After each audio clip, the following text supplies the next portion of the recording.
Hey guys, it's KJ, and I'm here today with the Dona Rogers. Dona Rogers is a phenomenal person. If you Google her, you will see a whole lot about how she's making an impact, a strong impact for suicide awareness, the healing process, and just eliminating the stigma behind mental health. A little bit about Donna. Um, Donna is a businesswoman. I don't know if I'm allowed to say what company you work for, so I didn't want to say it, but Donna is a businesswoman. She is a mother of three children. She's a wife. She is also an enlightening spokeswoman. She's been in several arenas, and she's going to tell you a little bit about some of the national places that she's been and how she's working with the governor right now. And she's also the co-founder of Morgan's Message. She's a co-founder, she's the board chairman, as well as the president. Morgan's Message is working to eliminate the stigma behind mental health. Athletes, yes, many of them will go for physical injuries, etc., but there also needs to be a greater level of comfort in going for assistance with mental health. Um, as I said, a little bit about Morgan, her daughter, who actually died by suicide in 2019. Morgan was a tenacious, uh, give it 100% individual with everything.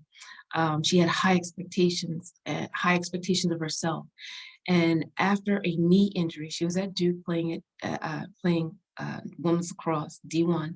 After a knee injury, um, her her drive continued, but her expectations were not being met. And it became tougher. There was isolation, there was anxiety, there was depression, and she was seeking help. But at a particular point, she actually wound up moving closer to isolation. But on the outside, she was happy, she was vibrant, so you wouldn't know what was going on the inside. Just a little bit more that approximately 800,000 people die annually with a death by suicide. And that is approximately one every 40 seconds. So once again, I have Dona Rogers with me here. And thank you so much for talking to me today, Donna. Hi, of course. Well, thank you for having me and giving me this opportunity to share my story, Morgan's story, and hopefully a little bit of a guide on how I worked my way out of a very difficult grieving process, which I'm still going through. I probably will continue to go through this for the rest of my life. Just hopefully not as dark and deep every day. Hopefully it just gets a little bit lighter. But you know, when you lose a child and it's not in the right sequence, it's not supposed to happen this way. But she was ill, so I look at it as it really isn't very much different than losing a child to, let's say, cancer or something. It's an illness that really took her from us, and I hate the illness. And we're trying to make a dent in the way people talk about this illness, the way people talk about mental health in general, and it's helped me get up and out of bed every day. So thank you. Thanks for giving me this opportunity to kind of share my story. Yeah. So tell us a little bit about, well, first of all, I read that you were a superstar athlete, a gymnast. Yes, I was a gymnast growing up, and during the days where there was the only sport I think that people did 12 months a year was gymnastics. It was at the time before travel teams and all, fall ball and spring ball, that all happened. So yes, I went to James Madison University for college, where I was on the gymnastic team there for a very brief period of time before an injury and then surgery on my shoulder forced me into early retirement. I like to also let people know that sports were so different back then. So believe it or not, it was almost a blessing. I really enjoyed a break from the routine of, no pun intended, of gymnastics when I had done it for several 10, 12 years before even getting to college. So it was okay. I was okay with the change. I was ready to live kind of a different life just as a student. And it was okay with me with that, but it's very different today. So there was very little pressure on sports when I was in college. But yes, so I did that pretty much my whole life until college. Explain the difference. What is the difference? What did you see between you and Morgan? Did your other children play sports as well? They did. Morgan was a twin. So her sister went to the University of South Carolina, where she was on the IHSA equestrian team there for 4 years. And then my son went to East Carolina University, where he was on the men's lacrosse team there. Okay. And so I'm thinking your son and your daughter playing lacrosse, there's probably a little family competition at home, you being an athlete. I mean, Yeah. Yeah. We definitely had a sports family. We love sports. My husband played football and ran track his whole life. We just love sports. I think they're so good for kids. A lot of our family time was spent on the sidelines of a field. I don't think there was a sport that my kids didn't try growing up. They just loved it. They loved being out, being with friends, making new friends, trying different things, seeing what they were good at, seeing what they were challenged at, and then maybe change their mind. But it was truly our social life growing up with the kids. It was really fun. And we just encourage it, because I still today think that sports can be very, very healthy to the development of children. So I'm still a fan. yeah. So when you and development of adults, I'm I'm Mhm. that Al Bundy. I got one little track award when I was in high school. I still bring it up when my daughter tells me she's a good runner. I'm like, wait a minute. So I am that Al Bundy. There So you go. but you were saying that things are different now from Yeah. when you were in school. How are they different? Were they just different for Morgan, or for all your children? What was the scope that you saw? I think there's something about college athletes today that, and I don't know if it's due to social media. I don't know if it's the talk of scholarship opportunities that weren't there when I was younger. I don't know what causes it, but for example, my good friends in high school did not know that I was going to college to do gymnastics. We just didn't talk about it. It wasn't, they knew I did gymnastics. They knew I was on the team in high school, but it wasn't a conversation piece. It was a personal choice that I made, that I wanted to continue with my sport. No pressure. I didn't go on recruiting visits. I found a school in Virginia that had a gymnastic team, met the coach, met the team, thought they were great. He said, we'd love to have you on the team. We'd love to have you be a part of our team. That was kind of the extent of my recruiting. That's very different today. Kids are thinking about their sport and taking it to the next level, sometimes in middle school. Some families, you can blame the parents, absolutely. But some families, it's just because these kids are doing travel sports 12 months a year, and that's just what they talk about. That's all they talk about, is where are you going to play next year? Where are you going to play at the next level? Oh, do you want to college? You want to go do 1, 2, 3? I mean, it's just much more of a common conversation to have when you have a child that is pretty good at a sport, because even if they're not that great at a sport, you can find a school where they'll fit in and play the sport if they want to. So I just think there's a huge difference in the way people look at student athletes. Maybe it's because all the professional athletes at the following level post-college, they make so much money now. Some of these sports stars, I mean, their salaries are printed, so little kids, little boys and girls want to grow up and be that person on TV and make that kind of money. And it wasn't like that when I was growing up. At least I don't remember it. Yes, of course, there were always sports heroes, but I never thought about how much money they made or what they were doing outside of their sport. It was just fun to watch them. Yeah. And some of my kids, like my school, we weren't very good in sports. We knew we weren't good in sports, right? And Yes. so what I found was a lot of the parents were teaching kids how to become basketball statisticians, how to become, managers of teams, all the different things, referees. Think about all the things that revolved around a successful game. Mhm. To make sure that they could still be involved in the sport if they weren't on the field or if they weren't on the court. And we I think don't do that's a lot of brilliant. that now. We No, don't I do think that's brilliant. Yeah. Yeah. So yeah, and a lot of them are making money with sports too, not on Sure. the court. But as you were saying, there's a culture with sports. You're talking about it 24/7, even if you're going to study hall is for, the sport that you play. And then, you got to fit in your dating around, practice and all this other kind of stuff. So it really becomes a whirlwind for athletes. Did Morgan ever talk about that whirlwind or that overwhelming presence of sports to you? I was talking about this today. Morgan thrived on the pressure of sports. It was how she was wired. She loved every minute of the recruiting process. She loved every minute of the challenge of trying out for special teams. We live in an area where the local recreation teams or the high school teams aren't really that strong. So if she wanted to get some real competition, she had to go a little closer into DC to kind of get the competition that would help her get better.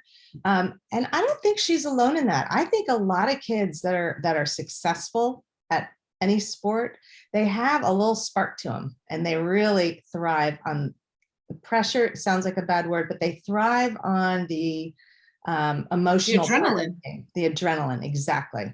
So she loved every part of sports. She loved the recruiting process, which I was constantly asking her, do you want to take a break? This is a lot for you to do when you're only 16 years old. At one point I was like, you're not allowed to drive a car yet you're looking at decisions that are going to affect you in the next 6 years. I think it's bizarre, but she loved it. She loved meeting coaches. She loved meeting teams. It was like her social life. And she really was truly happy doing all of that. And I think that's why she wanted to continue to play at the D1 level. Because we did not push that at all. We would have been happy if she said, I'm done. I've been playing long enough and I just want to be a student. Or if she just wanted to play club level, which is literally a nice combination to keep playing a sport you love, but maybe only practice a couple days a week during the season. And you get the benefits of the social part of it and the athletic part of it, yet you still have a lot of free time to be a regular college student for 4 years. So sometimes that's the perfect mix. And we made sure that she understood that all different levels, we're going to ask for all different commitment levels. And she didn't want anything other than D1. So speaking of commitment levels, she made the commitment to go to Duke. Mhm. She's there. She's on campus. She's meeting her team, whatever. How does she describe that experience? Amazing. She used to say that all the time. She loved that campus. She loved the people. She was in heaven. She really was. We didn't think it could get any better for her. She seemed very, very happy there. Wow. Did you go to her games? Oh yeah, all of them. Whether she played or not. Were you the parent that had the sign up or was cheering or what did you do? No, actually, you know what? I took the role as one of the photographers. So I got to be away from all the other parents and down on the field. And I just kept my mouth shut and took pictures. And it was lovely. Wow. See, they wouldn't let me do the camera because I'd be taking selfies. Let me get my right angle. So no, Kelly, you cannot do the camera. No, we'll put you over here. So you're taking taking pictures on the field, etc. Was she playing? No, freshman year, not really, because there's a lot to learn as a freshman. It was a solid team. She knew coming in, she had a lot to learn. Everyone on the team has a role, even if you don't notice it on the weekends during games. She was very comfortable in her role. Her strongest part was she was part of the scout team, which is really during the week at practice, you pretend to be the team that you're going to play coming up that weekend. So it's a really important role. She thrived in it. She was proud of that role as a freshman because not everyone gets to even play that during practice. So she was thrilled. She knew exactly what her role was going to be, and she worked hard. She did a lot of individual sessions, which is like staying after, getting a bucket of balls, shooting on goal. Like she did a lot of independent practicing, and it showed, and the coaches saw it, and she earned her spot on the team come sophomore year. So she was ready to play. She was ready to play. She's ready to play. So it's sophomore year, Mhm. the season's ramping up, or they're ramping up for the season. Does she play the first game? So it's a spring sport. So fall of her sophomore year, they have what they call fall ball. So they have several tournaments They don't count. They're more for just practice and fun and try to get the game plan worked out. But they play legitimate teams. They play all the big teams that they'll see in the regular season. So it's not just, like a recreation thing. It's serious to them because they see real competition. But it's where everyone works out the kinks, and the coaches work out the kinks in their game plan and positions and things like that. So her adrenaline's going and she's getting ready. She played awesome that fall. Okay, so she's getting amped. She was a standout player that fall. She was very proud of herself. The coaches were proud of her. She had done everything that she had worked for. She had achieved that fall. She was ready to go. Could not wait for the spring season to start because it was such a successful fall. And then 10 days before the first game of her sophomore season in the spring, she just stepped funny, just took a step left, dodged, and ended up tearing level 3 tears in her ACL, her MCL, and her meniscus that had to be rebuilt. It was a mess. Were you there? No, I was home here. It was just a typical Saturday in January, and they had a practice, and she called me from the training room and said, I tore my ACL. And I thought that was bad enough, thinking it was just her ACL. But then when I went down a couple days later and took her to the MRI and talked to the surgeon, and we realized that it was a much, much worse injury than they had initially predicted. So they said, but it's not, not season end, not career ending. Season's done. Obviously you're going to be out for at least a year. You're going to have a long road ahead of you, but it's possible. And with your personality and your dedication, you should be back on the field in about 12 to 13, 14 months, something like that. So there was a lot of disappointment, shock, but then that turned into, okay, let's take this energy and put it toward what's going to help you get better. And so she did everything. She took on rehabilitation like she took on everything, 100%, everything. So we were hopeful. We were disappointed for her, but you're only disappointed for a very short period of time. When something like this happens, you get over it pretty quick in terms of, okay, well, let's focus on what we can do. Let's not focus on what we can't do. And so she's doing the training. She's hopeful. You're gearing up. Yes. What is she saying during this time period? Not a whole lot. I mean, she would randomly take pictures of her rehab because they had some really cool equipment. And so she would take pictures of some of her rehab and keep me posted that way. We still went to all the games knowing that she was on the sidelines because I just wanted to lay eyes on her. I was worried about her in terms of just being disappointed and sad, not depressed, not clinically anything, not a true mental illness, just a typical when you're discouraged and you're mad that your body let you down, that kind of. I just wanted to see her and let her know that we were on her side, supporting her 100%, whatever she needed. She ended up staying that summer for summer school to kind of catch up on, she had to drop a class. So she was going to stay and retake that class to stay on track. And also just keep up with her rehab because she had all of her doctors there, all the equipment, all the trainers. So it just made sense for her to stay there for the summer. But what we didn't really think about was that really didn't give her a summer break. She worked all summer long and then rolled right into fall semester. And it was late in the fall semester around Thanksgiving is when we noticed that she was tired. She had had a long What does year. tired look like?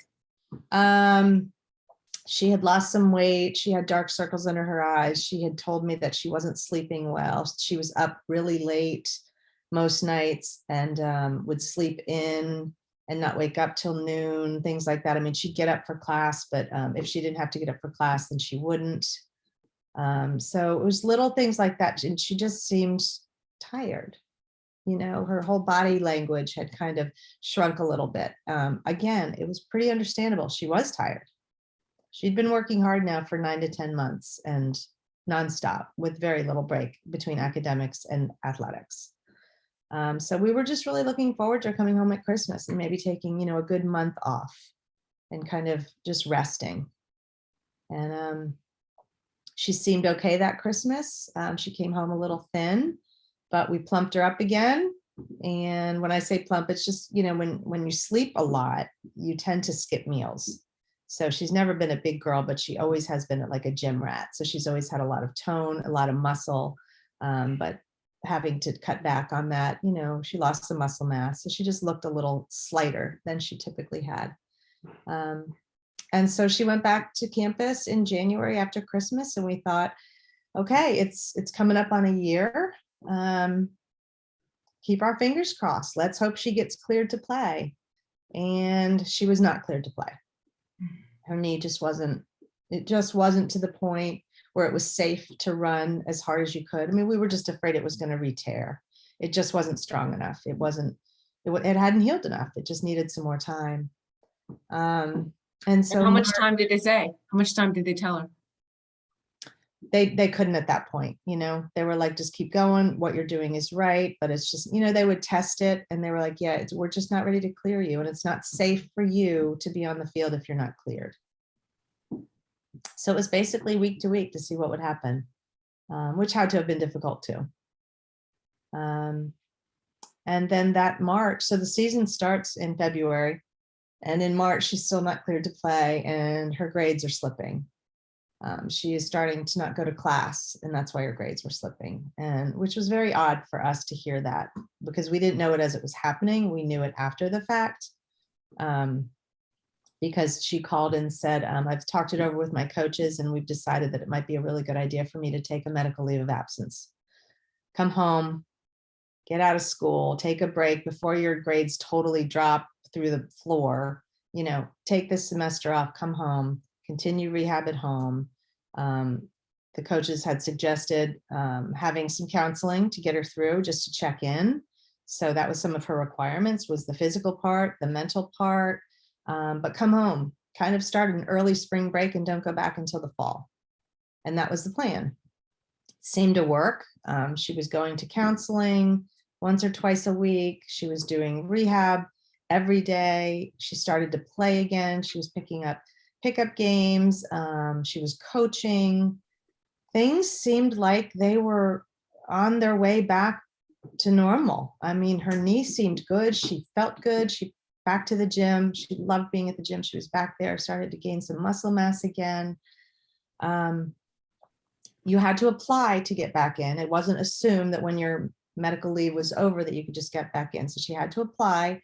That process was getting written statements from her doctors to make sure that she was not only ready to come back, but that they thought it was a good idea for her to come back. And those were from physical doctors as well as mental health providers. And they all wrote glowing reports about not only is she ready to go back, but she needs to go back. She needs to get in her element. This is going to be the best thing for her. So we sent her back. And that is now fall of 18. So she should have been starting her senior year, but since she took that semester off, she was kind of like a junior and a half. So she was one semester behind. And that's when things took a turn. We weren't aware of what was really going on down at school, but things were not going well that fall when she came back. Were you still communicating regularly, or did the communication change, or? It changed significantly. She had asked me to kind of back off, that she had had enough eyes on her at school between the coaches and her academic advisor and the trainers, and she was getting just really stressed. She was saying that we were adding to her stress when I would call and ask, so how is your day going? How are things going? How's your knee? How's your classes? How's the? So this is a kid that I 100% respected since she was a child. She's determined, she's mature. So she asked us to just back off a little bit and know there was nothing to worry about, that she had plenty of eyes on her. Her teammates were there, her coaching staff was there, that please just give her some space to just kind of get back in the groove of school. And so we did. I still would text her every once in a while. I still would call her or FaceTime, things like that. But I backed off a little bit and gave her the space that I thought she wanted and deserved. things did not go well that fall. Although, like I said, we as a family were not aware of it, because every time I did talk to her, she put on that smile. She told us everything was fine. She told us her grades were good. She told us practice was great. She told us all the activities that they do during fall were great. Things were good. The team was good. It was going to be a great season in the spring. We found out later from her coach that Morgan had missed 60% of all activities that had to do with the team that fall. And we had no idea. Did they know why? Very unlike her. She always had a reason. She always said she didn't feel good, or something hurt, or I don't know what the reasons were. But she missed things that there's no way she would have ever missed on any other year. So in hindsight, that was a critical semester. But we all missed this. We all missed it. I didn't see any of it because she wasn't living here. And no one at school really thought there was anything more than just her being discouraged over this darn knee that wouldn't cooperate and get her back on the field like she wanted. So does she come home for Christmas and you talk about things, or? Came home for Christmas. She was quiet, but that she said, once again, I'm just tired. She had taken an incomplete in a class, so she did a lot of work over Christmas, which I thought was odd. That's kind of what gave me the inclination that her grades were not as good as what she was telling me. Because an incomplete, I mean, that couldn't figure out where that came from. But anyway, so she was working over Christmas to try to get that in. She said she got it in. But she was quiet, a little withdrawn over Christmas, but not extreme. Just to me, it just seemed like she had had a rough couple years, and she was just getting tired of it. And I think she was looking forward to just finishing up her last semester of her last spring season, because now she was going to be graduating in December of 19, not May of 19. And I think at this point she was like, I just want this, I need to give up the lacrosse dream. It's not going to happen. It's not going to happen for me. Everything I've worked for, boom, senior year, it's come and gone. And so she went back to school, and like 3 days after she got back, she called and said she quit the team. And were you surprised?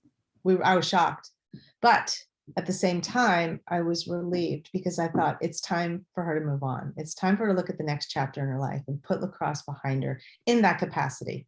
I thought she'd always have something to do with the sport, whether it was coaching or just playing, in a fun pickup league. But that had given her a lot of stress, and it hadn't panned out the way she had always hoped and dreamed it would.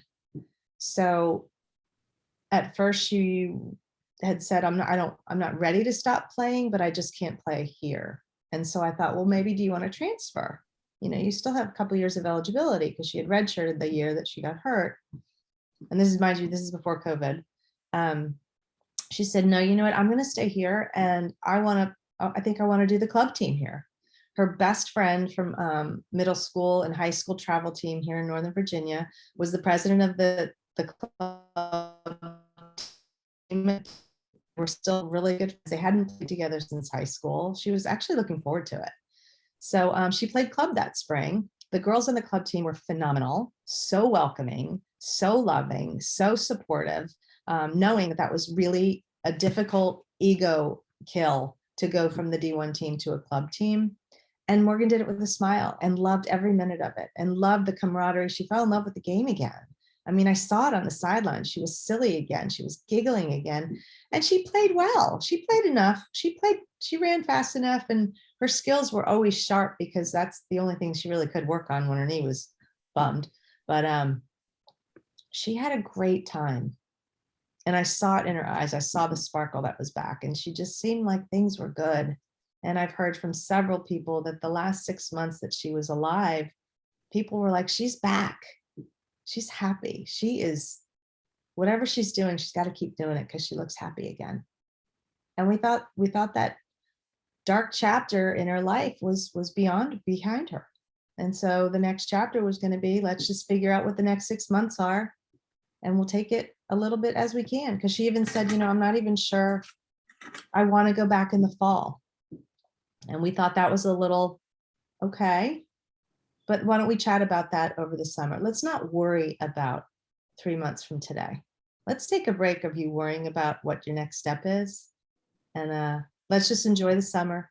We're going to go away on vacation. We go away every 4th of July. The whole family does, same place, South Carolina. And when we come back, we'll sit down and we'll map out the next 6 months and see if we can't, tell us what you want to do. Tell us what your thoughts are. We'll give you some advice if you want it, and we'll map it out and we'll figure this all out together. But let's not worry about it right now. Let's just go and have some family time. And we did. And it was a great vacation. And I am so grateful that we had that time. Because when she left that beach house, that was the last time I saw her. So I cherish that memory. Did you guys play sports? Oh yeah, always.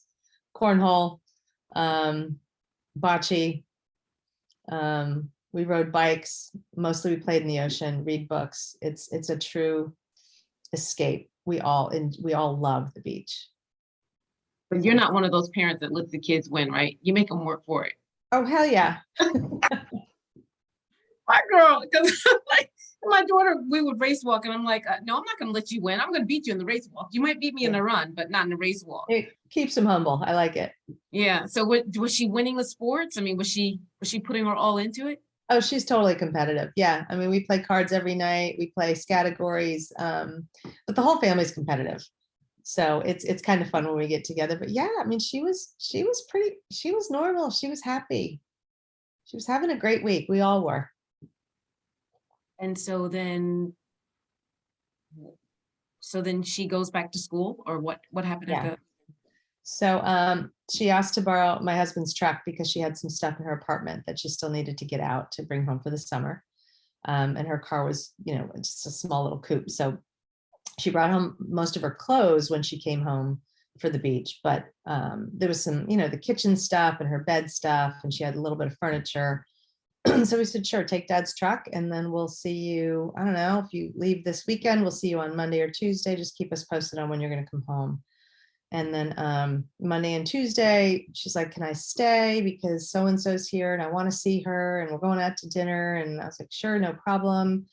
And then that moved into Wednesday, and then it moved into Thursday. And I talked to her Wednesday, and she's like, yep, I'm doing my walkthrough on the apartment tomorrow morning at 9, and then I'll hit the road. Happy? Still sounding happy? Still? Yes. Yep. Totally normal. So I said, okay, well, let me know if you're gonna be home for dinner Thursday night. I needed to make a dentist appointment with her for Friday. Wanted to make sure she could make it, make sure that wasn't gonna be pushed then to Friday. And she said, no, I'll hoping to get on the road right after my walkthrough. And so I knew she went out the night before with a friend.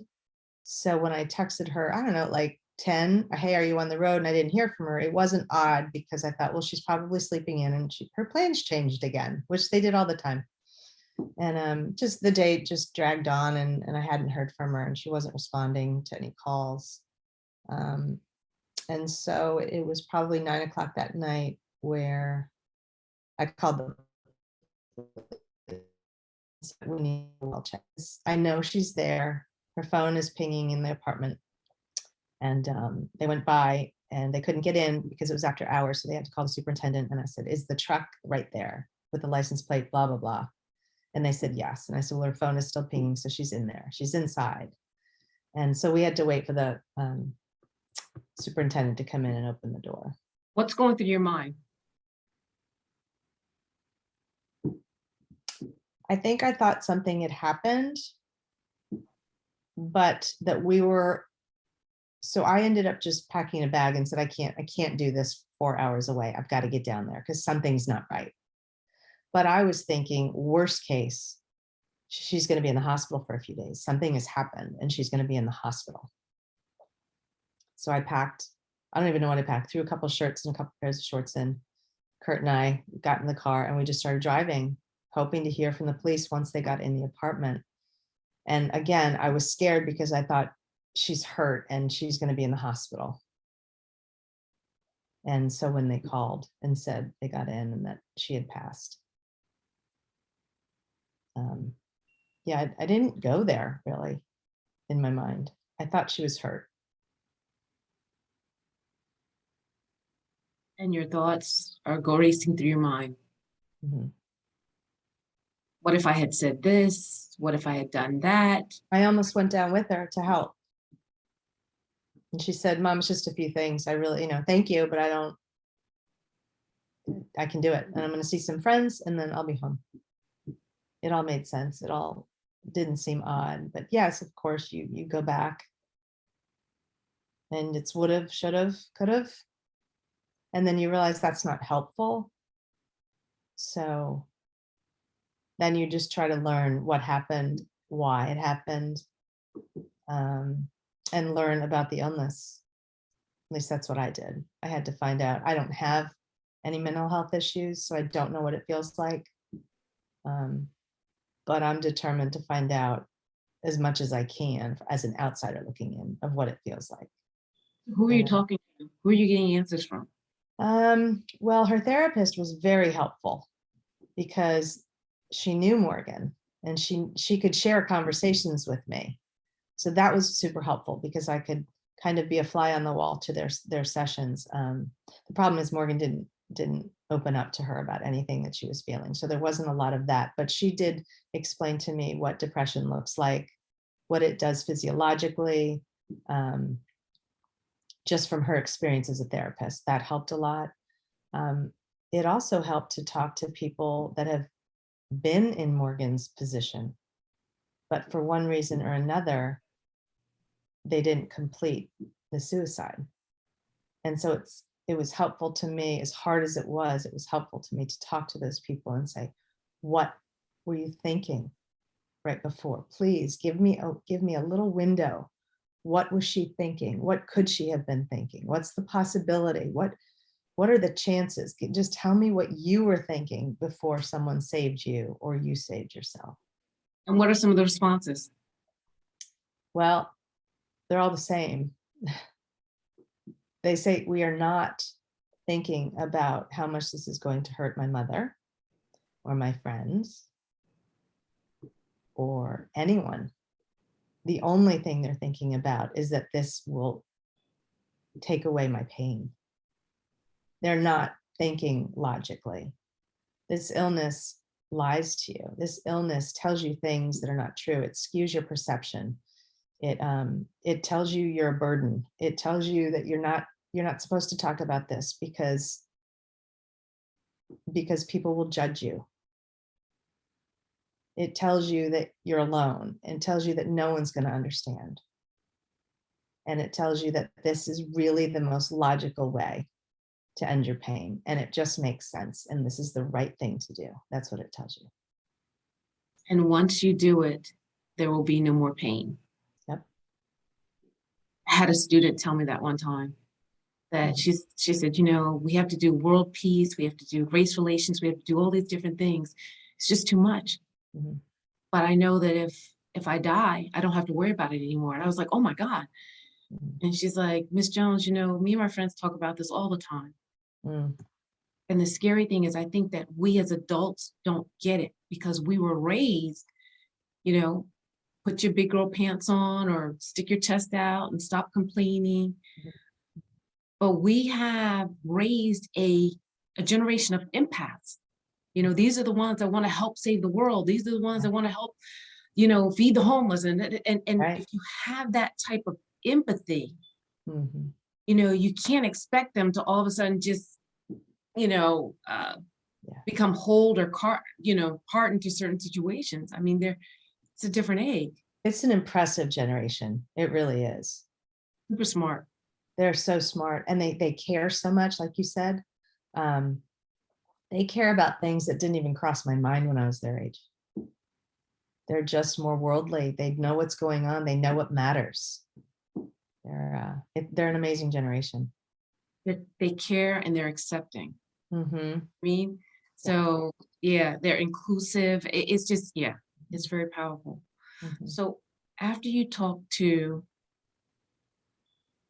the clinicians, the individuals that are going through this, what was your next drive? Or how did you get from that to Morgan's message? I give all the credit to her friends and teammates. They were struggling as expected. A little less than a year after we lost Morgan was supposed to be her 23rd birthday. And so a couple of her teammates and friends had asked if they could come out and see her gravesite. And of course I said yes. And then they wanted to come by and say hello to us, to Kurt and I, and just kind of just visit and see how we were doing, because they were worried about us too. We hadn't really come out of the woodwork. We'd kind of been in I know I had been in isolation for almost a year. Kurt at least went into work. But now COVID had hit. So I didn't mind COVID, not because of the devastation that it's brought to families and illness, but because I didn't have to go out. I didn't have to talk to people. I didn't have to see people. I didn't have to come up with an excuse. I could just say, no one, I'm just staying home. And it was completely accepted. But they came out and we started to compare stories. Like, what did you know? Did you know anything? Did she ever say anything to you? And we were all like, no, none of us knew. Her closest family and friends, she did not open up to about anything. But she wrote a lot of stuff down. And I let them read some of the things because they were to them. They were goodbye letters to them. And so I thought Morgan would want me to share those with them. But she wrote a lot of her feelings down in terms of her fear of speaking out, her fear of feeling so alone that no one would ever understand this feeling, that I just feel numb and I don't know what to do with this feeling. It's blank, it's numb. I don't know where to go. I don't know what to do. And then some of it was, I can overcome this. I can fix this. But the bottom line is that I think she was embarrassed and ashamed and scared to open her mouth.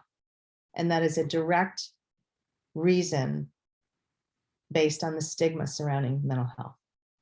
100% I believe that. So we all decided that we have to do something about that stigma. We've got to start talking openly about this illness and mental health in general, or lack thereof mental health. And so we thought there's got to be more Morgans out there that are feeling this way. And so how can we make them know that they're not alone? Well, by sharing stories. So we thought we would go back into our friends at school, other athletes. Let's really reach out and see if we can find some people that have struggled in the past or are currently struggling that are willing to talk about their experience, so that if people can hear these stories, they might not feel so alone. We were going to do a podcast. We were going to do some sort of blog where if maybe people were willing to share their stories, but they didn't want to use their names, they could be anonymous if they wanted to write it and then have us read it. It would be somehow, some way to the Morgan that is sitting at home, read or listen to these stories and come to the conclusion that they weren't alone and that it's right to ask for help. It is the right, healthy thing. It's the strong thing to open your mouth and get some help when you need it. And so that's how it started. That's how it was supposed to start. And then we had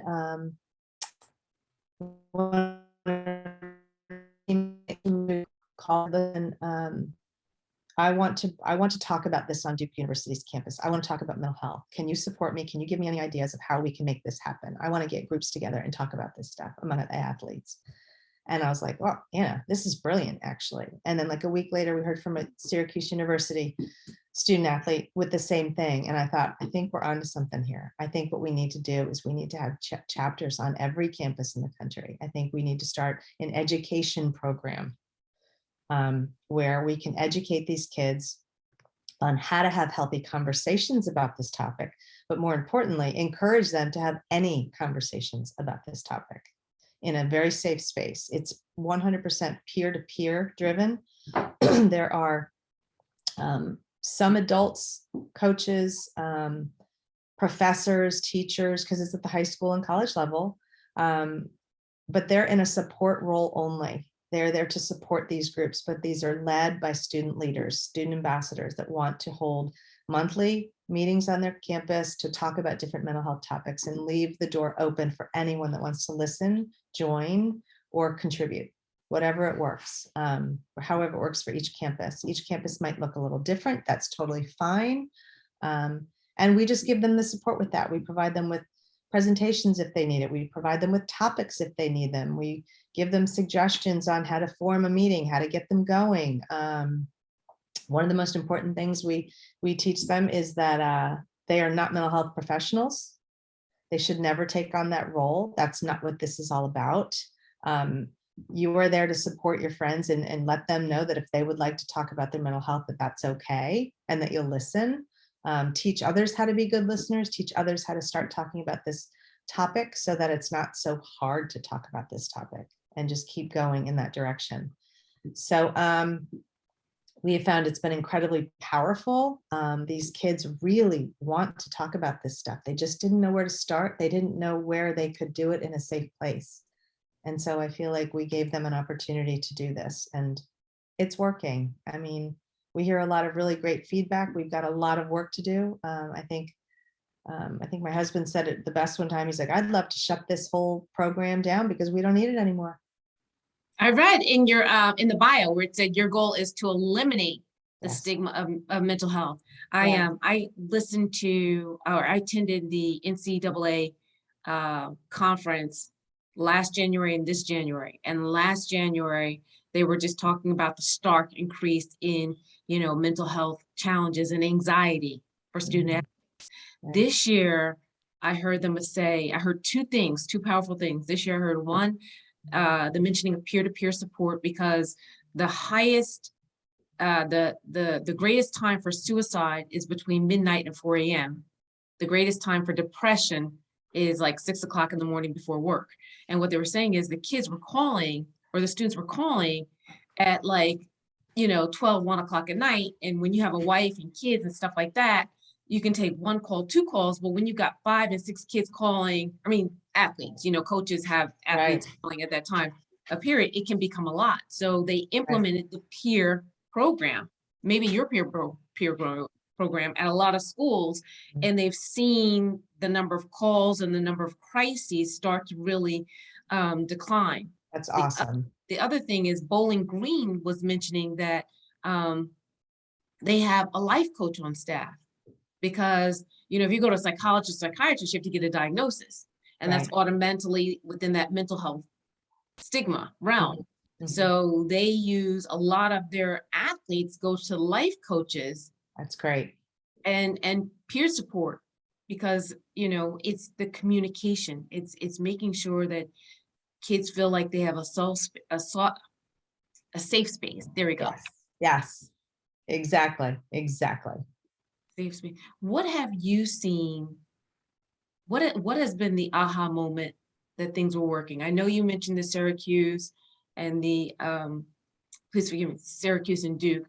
The Duke players that started it. How's the continuum going, like the aha of the continuum? And what do you think are maybe the immediate next steps? I know eliminate, but between here and Yes, eliminate. exactly. Well, here's the thing. We have over 1,100 ambassadors around the country and up in Canada. Not one of them was asked to do this job. Every single one of them came to us if they could bring it to their campus. That to me still floors me. That, Me too. as we talked earlier, that generation is they have so much passion for this and they want to talk about it. I had no idea that it was just out there brewing. So I still get amazed with every application we get to have a new ambassador. And each one of them pretty much has their own story, whether it's their personal history with mental health, someone close to them, or a teammate. They're directly connected to the importance of mental health. And it still amazes me when I think that we haven't asked one person to do this. Powerful. Yeah. Powerful. I told you, this is a generation, a group Yeah. of empaths. Exactly. How can listeners help you, or how can listeners move things forward, or how can they become ambassadors? Like, what would you like to see the listeners of this particular YouTube do? Well, obviously, if they're high school or college students, and even if we have a chapter at your school, become a co-ambassador. If you're not interested in maybe taking on a leadership role, but you want to be involved, attend those meetings. If they have a chapter on your campus, definitely attend those meetings. Help spread the word that mental health is just as important to physical health. And that's how you can do it. For the adults that aren't in school anymore, parents, teachers, you know what? Practice what we're preaching here. Try to model behavior about caring about your mental health. Talk about it at the dinner table. Bring up to your kids, even if they're 4, 5, 6, 7 years old, they don't have to be older. Everything can be very relative to their age. Bring up maybe someone that they saw on TV, like Michael Phelps. Michael Phelps talks about his mental health challenges. Bring it up to their level and say, what do you guys think about that? You know, he's this great swimmer. He's blown records literally out of the water. But yet sometimes his brain doesn't cooperate with him. He has like sad days. What do you think about that? Is that a big deal or not? Not a big deal. Everyone has sad days. If you've had a bad day at work as a parent, come home and tell your kids, I had a bad day at work. I'm just going to go read my book and go to bed early tonight because I'm just sad today. I just had a sad day. You got to start talking about it at home. And it's not easy to talk about because we grew up in a generation where you didn't talk about it. So maybe just start practicing. It gets easier. Believe me, I didn't talk about mental health 3 years ago. I wasn't afraid of it. I just didn't know anything about it. And I had nothing to say about it. I didn't have an opinion. I didn't know about it. And with practice, I can talk about it in my sleep now. And I'm proud that I can talk about it because it's nothing to be ashamed of. I love it. I love it. You are freeing people today. You are, like I said, we know there are people that don't talk about it. We know that there are people that could use the assistance. We know that there are friends that could probably listen a little bit more or care a little bit more. Even if you can't listen, you can probably direct someone to someone who can listen versus just shutting it off. Well, that's another thing we advise our ambassadors to do, reminding them that they are not mental health professionals, but that there might be a time where someone might look to you as one because you've made them feel so safe. And you'll run into someone that maybe needs a little bit more help than just a listening ear. Empower yourself. Look around your campus. What are the resources on your campus? What are the resources in your town? What are the resources in your state? What are the resources nationally? Have them on your phone. Have them at your fingertips so that if someone really does need help more than what you can give them, maybe offer to help make that phone call with them. I was going to say, be their friend. Be there with them. You know, Mhm. sometimes just being in the room, Exactly. you don't have to say anything. Just being in the room. I know that I was working with one young lady with domestic violence, and she came to me and she didn't know how to do it. And I made the call for her. Mhm. Me being in the room with her enabled her to move forward. Yeah, You know, I didn't have to say anything or anything. I mean, I told them that she was called, or, you know, generally, sure. but just knowing that somebody was there for her made it Exactly. that much easier. Um, anything, can you think of anything that I didn't ask you that you'd like to add that people should know before we end? And I just have to say, you are a pillar of strength. Mm. Just so glad that you were able to be a light for so many in a very dark, with a very dark subject. Yeah. Well, thank you. Thank you for saying that. I don't feel that way all the time, but I do believe in what we're doing as a group. This small group of us, but then again, these ambassadors are an extension of us. But you know, we work really hard, and I know what we're doing some way down the road is going to help. I mean, we have to get rid of the stigma, I think. I mentioned to you, you know, not that long ago, the word cancer was whispered. People wouldn't talk about cancer. It was too terrifying. Well, look, a couple decades later, you know, cancer's curable. A lot of cancers are curable, not all. but a lot of mental illnesses can be cured. Not all. We'll never get them all, but we can make a dent. And it starts with being able to have these really open conversations about what mental illness is. There's many different levels. There's a whole spectrum of different mental illnesses. And people need to be very comfortable talking about them, as comfortable as they are talking about autism or cancer.